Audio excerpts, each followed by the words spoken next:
Good morning everyone, we're just going to unbox the Acid House portable sci-fi wargame terrain Kickstarter that's just been delivered to my house today. Really excited to unbox this. It seemed like a great deal on Kickstarter. You get in a ton of cardboard terrain suitable for games like Infinity that all folds away into a box like the size of a large shoebox or trainer box. And obviously in the days of modern wargaming, where we mostly play, a lot of us play many systems, being able to store terrain in a compact way is a massive godsend. So let's I can see we've got some damage here to the inner box within the sleeve. We'll open it up and see exactly what's wrong with that, and then we'll have a look. We've got the box out of the sleeve, and this is the damage that we could see before. The entire end has torn off along the base here. Now obviously with any kind of gaming or hobby product, sometimes it doesn't matter about the box, because once you unpack it and start to use it, you might rarely use the original container again. You might switch it to plastic tote boxes or some other storage solution. But it's worth bearing in mind that one of the selling points of this Kickstarter was that this terrain, when assembled and then played on, can then be repacked back down into this container. So this is designed to be the primary storage container. Now, this can be repaired probably with parcel tape, and I'm certainly going to have a go at doing that. But I do think that needs to reflect slightly negatively against the product, that this primary storage container is obviously not particularly robust, which is an issue. Anyway, let's continue getting some of the stuff out and we'll see in more detail what we've got inside. Okay, first things first, let's look at the actual baseboard that makes up the terrain that we're going to play on or place the buildings on. So in this box, this is made up of individual card sections such as this, which have like lug fittings cut into them on all four sides. Now the way that this has been done is that all the pieces are the same, so they all have the same section cut out. There aren't male parts and female parts that lock together. You just simply have holes. And then what you get in the box is a series of these double-ended cardboard lugs that fit inside where the attachment points line up. Clever idea, because obviously it means that it's totally universal. You can literally fit any piece against any piece. You don't have to match male to female. You don't have it does not in any way limit your options in terms of laying out your baseboard. In terms of the textures, I'm pretty impressed. I think they're beautiful in terms of design, coloration. They're really muted, which suits a very grimdark look. I mean, perhaps it could have been a little punchier for a game like Infinity, but it's a very much an individual taste thing. I like them a lot. You may be able to see from these baseboards there is quite a bit of flex in them. They're standing proud. They're a bit warped. They're standing proud of my kitchen table right here. This was mentioned by the manufacturer in the Kickstarter comments or Kickstarter updates. Obviously, when these things are produced, they are normally palletized, which compresses them under their own weight. They're then put into some sort of storage until they're packaged and then dispatched. Because of the short time frame between manufacture and dispatch, which was shorter than perhaps it could normally have been, these things have not been compressed. So he's warned people that depending on where your product comes from the pallet, some might be really badly warped, some might be dead flat. So he says if you just take them out and compress them under some heavy books or something for a few days, it should help to remedy the problem. So certainly one of my next steps is to take all of these baseboards, I'll find somewhere safe for them to live, and then I'll whack a few of my old Warhammer Fantasy rulebooks on top and see if we can't crush the curvature out of them. So apart from that small issue, generally quite impressed. Another thing I will mention is this could have been like a paper thin fold out sheet to a fixed dimension. I like this modular approach. I like this approach of taking small sections because, as is the case shown here, this is my kitchen table. So I'm able to lay out a 3x3 if I clear all this stuff away, but I could get a 3x3 on here. Where I'm at a gaming club and I have a full 4-foot square table, I'd be able to use all of the sections and lay out a bigger table. So it gives me great flexibility on what I build and how I use it. So that's the baseboard covered. Let's move on. Okay, so let's have a look at the buildings themselves. So inside the box, according to the contents list, we get 8 big buildings, 8 medium buildings, 8 small buildings. So the buildings themselves come, this is one assembled. As you can see, first off, they all have a number code on here. All of the buildings themselves come in 2 parts. They come in a more rigid cardboard inner section and a softer cardboard outer section with the majority of the detail printed on it. The more rigid cardboard does have 2 sections that are actually printed with, or 1 section rather, which is printed with detail, and that is actually the roof of the finished building. The sleeves are printed all around, and the numbering convention is standard on both. So this is inner 76, this is outer 76, like so. Okay, assembly is simply a case of open this out. Obviously that indicates the roof, so that wants to be uppermost. Fold out this section here. Okay, you've got 2 tabs that are glued in and 2 tabs that are free. If we push those in like that, and then it's difficult for me to show you on the camera, but essentially what I'm going to do is push this into the sleeve from the top so that it keeps those tabs we've pushed in down. I'm just going to take it out of shot because it's a bit fiddly to do on camera.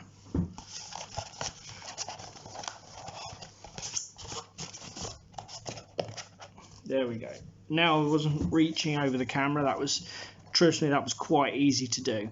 So that is now rigid, solid, and ready to play. Obviously this is a tower. I'm not sure what these are on the product list. I don't know if these are the high acid tanks or the telecom access points or what they are, but there are 8 of them anyway. So as you can see, the detail printing on the outside is really nice. I like it a lot. Again, it's got that dirty, grimy look, which fits in nicely with the board itself. I mean, would we rather have, as gamers, would we rather have fully molded 3-dimensional resin or plastic terrain? Yeah, of course we would. But do we want to spend 200 hours painting it? Probably not. So cardboard terrain is what it is. It can be flat. It can be very 2-dimensional, but it comes straight out of the box, ready to roll, minimum amount of work on it. It does exactly what it says on the tin. And as I say, I'm quite impressed with this stuff so far. So as I've said, all of the components in the box basically follow exactly the same arrangement as I've just shown you. So let's pick another one. So we have outer sleeve 47, again fully textured, with the same arrangement of 2 glued flaps and 2 free flaps, and an inner cardboard sleeve made of stiffer card with 1 textured surface, which is the roof. So again, as per our last thing, all we need to do is open this out, just give it a little bit of a press to get the folds to work, push these in,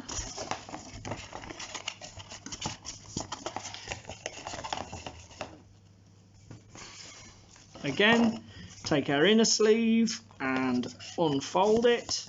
Just give it a little flex to make those folds stay open, and then pushing this from the top down so that it's obviously important to do it in this direction, otherwise if you push up from the other side, these flaps will then pop up or you're going to struggle to keep them down.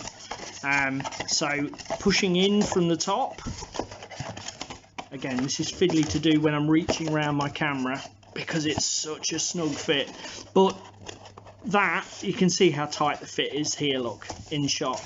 But that is not a bad thing, because if this fit wasn't tight, these things wouldn't have a rigidity to them. If there was any kind of slack or play in this outer sleeve, you'd end up with very boggy, baggy terrain that wouldn't stack well and wouldn't link together well. So again, as per before, I'm just going to take it out of shot, just because it's easier to manipulate the cardboard sleeves without having to reach around the camera. So there we go, I just managed to squeeze it in. I mean, again, I say it's snug, but I don't think it's over snug. I don't think it's a problem. And to be fair, I think it'll get easy with use, because there's bound to be some give in this paper product stuff. That pushes down, again, that's really firm. There we go, another building assembled. Disassembly, you just push through. There you go, disassembled, folded flat, ready to pack away. So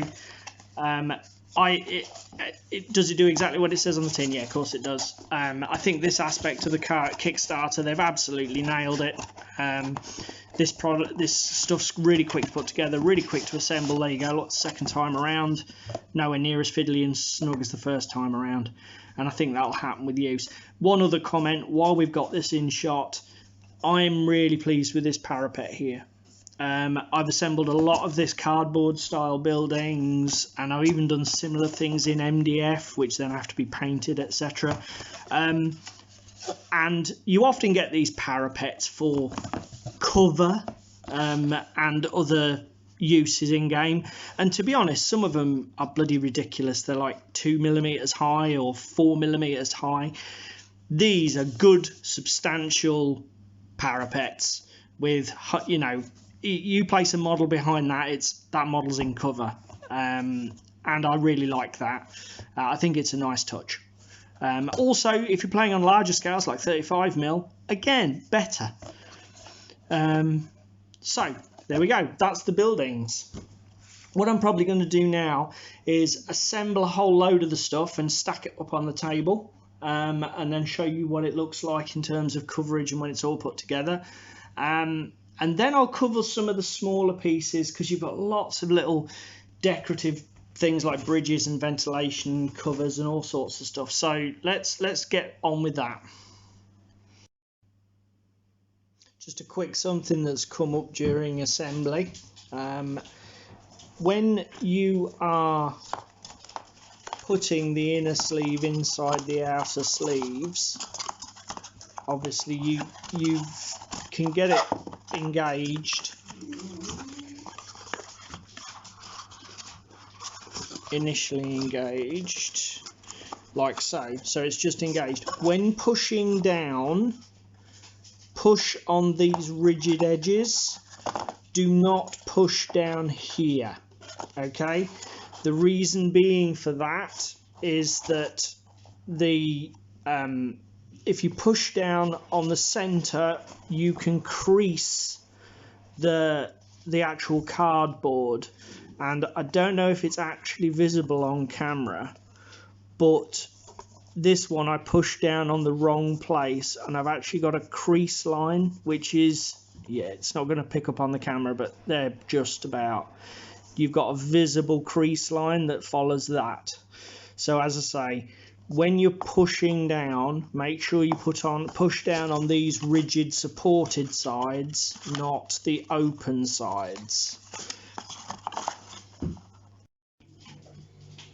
So here we are.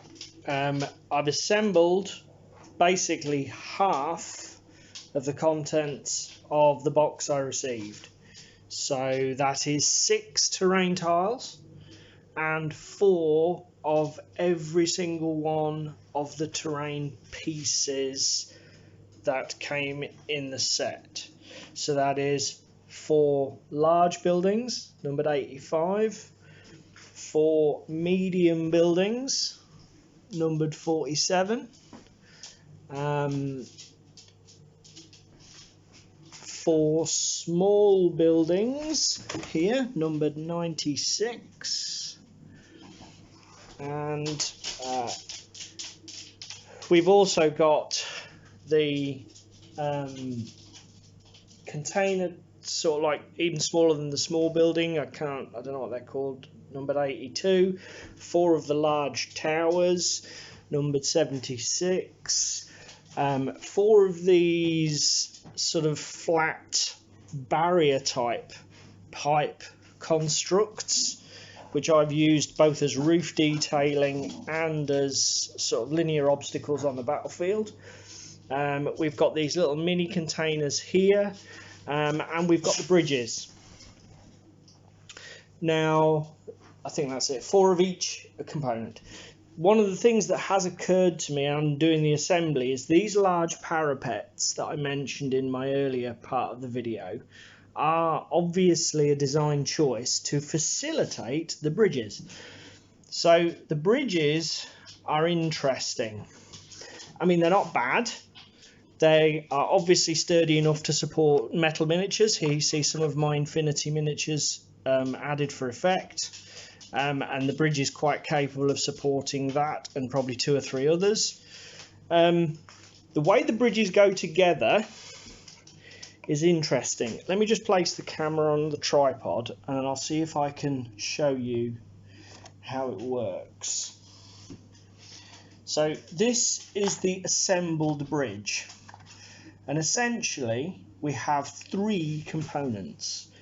We have 2 sort of like cardboard tubes, if you like, made out of the stiffer supporting cardboard, and a flat piece. This is how it comes. Okay, so this is printed on both sides, and this is obviously your texture.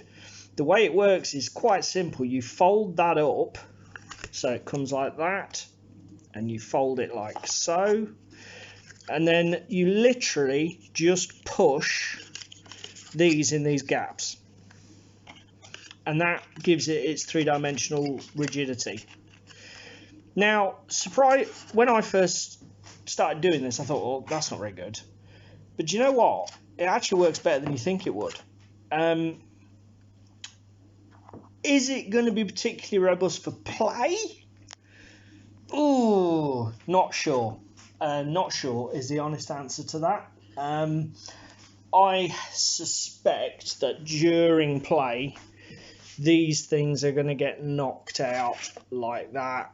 I suspect that over time, as this becomes a little bit baggier and easily foldable, it's not going to grip these as firmly and they're going to drop out.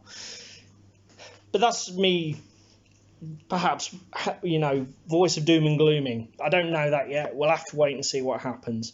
The other thing that did occur to me is, if that does happen, can I glue them together? Yeah, sure. A little bit of PVA on the ends of these little tubes here, and you can assemble that as a finished piece just to drop down onto your board. The drawback with that is 8 of those. I don't think they're going to go back in the box. so then we sort of like start to defeat the object of packing everything down into the original container.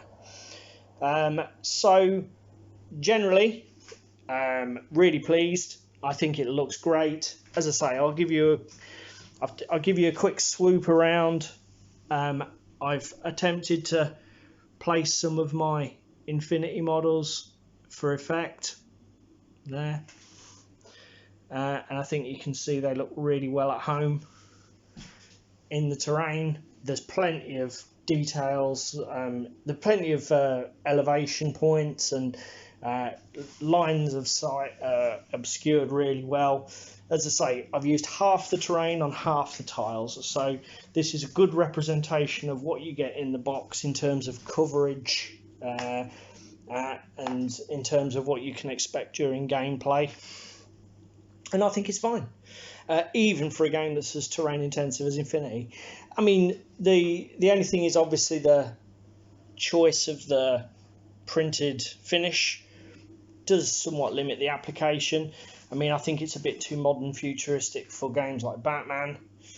And certainly, although having said that, I do have a neoprene tarmac mat from Deep Cut Studio, and I may try the look of them on that mat, but I suspect it's going to be not quite right. The other thing is, I think it's grim and dark enough for 40k Kill Team pay, certainly. Again, not quite sure how it'll mix with current 40k terrain or Kill Team terrain, but we can have a look and see.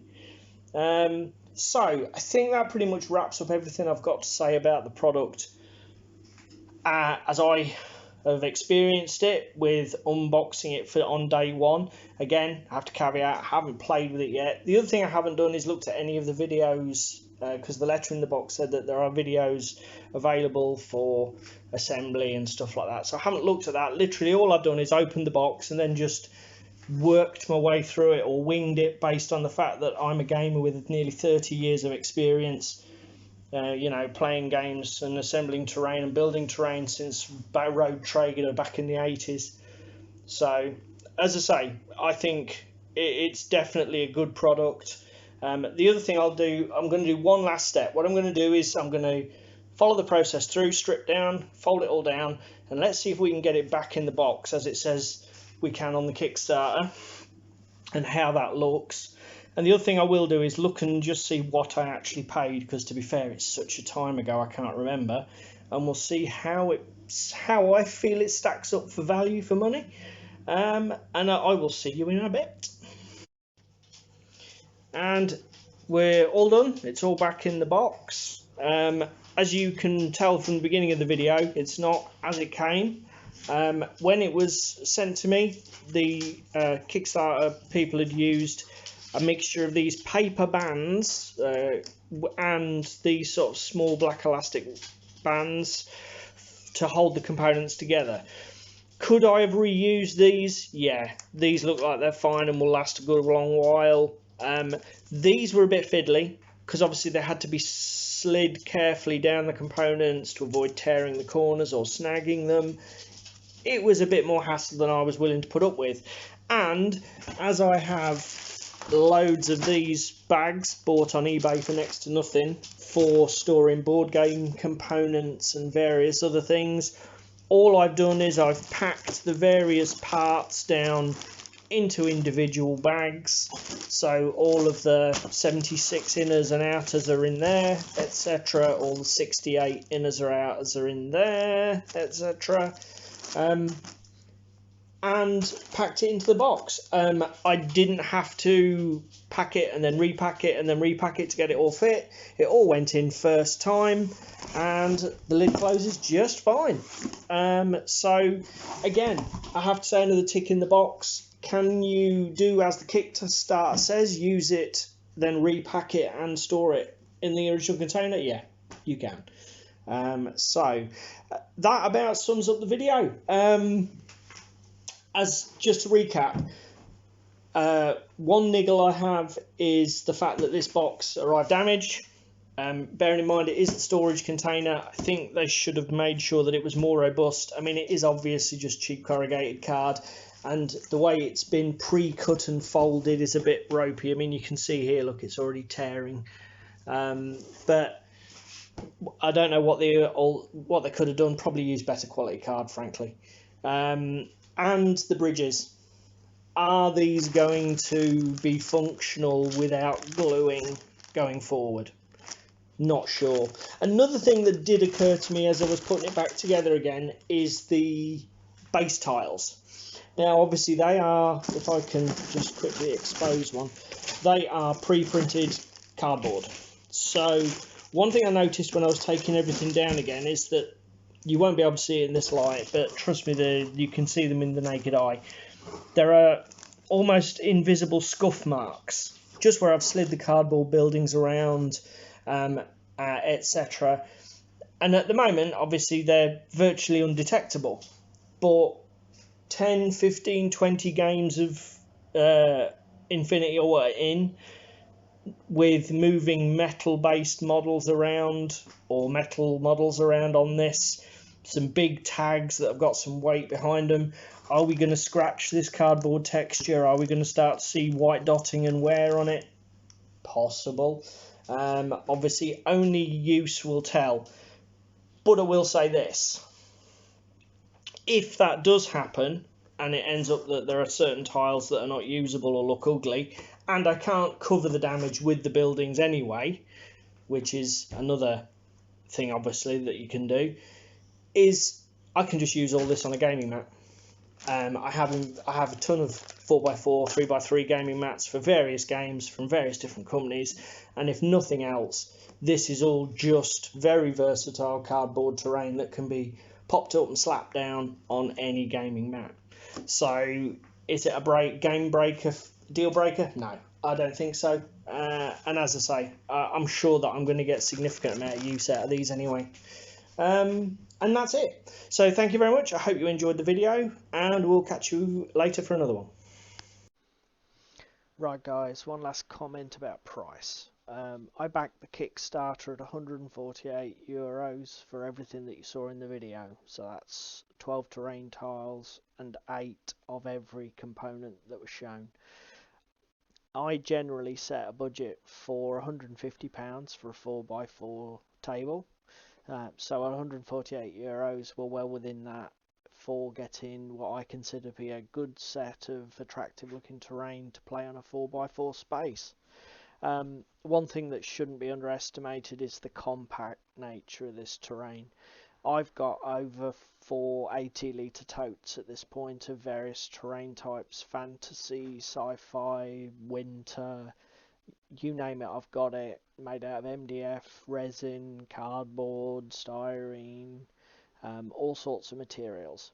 Now, to be able to get 4 sets of table terrain in one 80-litre tote, that represents a great advantage when you're short on space, as many of us are in a domestic environment.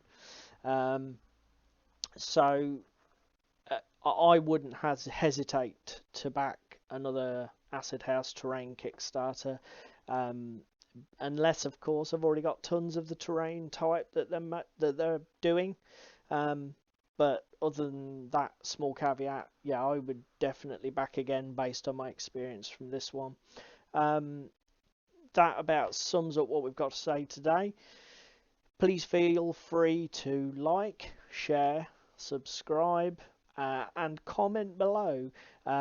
This is a relatively new channel, and any feedback you've got on the video or the product itself is all greatly received. My friend and David and I will be doing some live streaming, currently scheduled for Thursday evenings, starting at 8 PM GMT. If you want to join us, just getting some hobby work done, painting, etc., and chatting about hobby and gaming in general, then please feel free to join us. Until the next video then, I'll sign off and see you guys later.